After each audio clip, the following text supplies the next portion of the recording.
المستشار، انا اهنيك على الروح الجميله.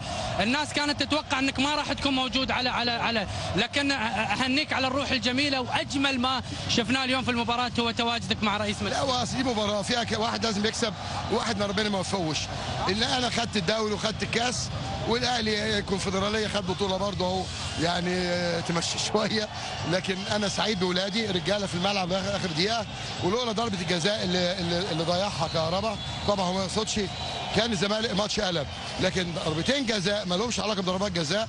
انا ليا ضربتين جزاء مع مدرب فاشل فاشل. من كلامك بتغير المدرب؟ يا فندم انا في شرط جزائي، فانا جايب له مدرب عام بصلاحيات فنيه. طيب هو اللي يعمل التشكيل، هيعمل التغيير، مش عاجبه يمشي، بس انا مش هدفع له شرط جزائي. عشان انا حذرته الظهر النهارده، قلت له انا ما بفهمش في الكوره، واي حد هيتكلم بيقول لك بيتكلم عن مدرب مالكش دعوه، ده اهلك مالكش دعوه بينا. انا بدير بقول لك مدرب بتاعي فاشل فاشل فاشل. لما بتيجي في مباريات كبيره ما بيعرفش يديرها، بقول تاني ما بيعرفش يديرها. هو اللي ضيع جهد الولاد النهارده بالتشكيل بتاعه. على سبيل المثال محمد ابراهيم بقاله سنه ما لعبش يا جماعه، انت جاي تهزر؟ انت شايف ان معروف يوسف في المكان ده مش مكانه؟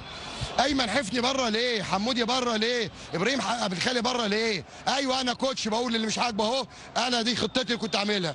ابراهيم عبد الخالق مع طارق حامد في خط النص، خلاص معروف يلعب، كان يلعبه ناحيه الشمال وقدامه حمودي، الناحيه اليمين احمد توفيق ما شاء الله، واخد بالك، ويبقى قدامه واحد زي باسم ولا قدامه، انما وعمر جابر ما شاء الله النهارده.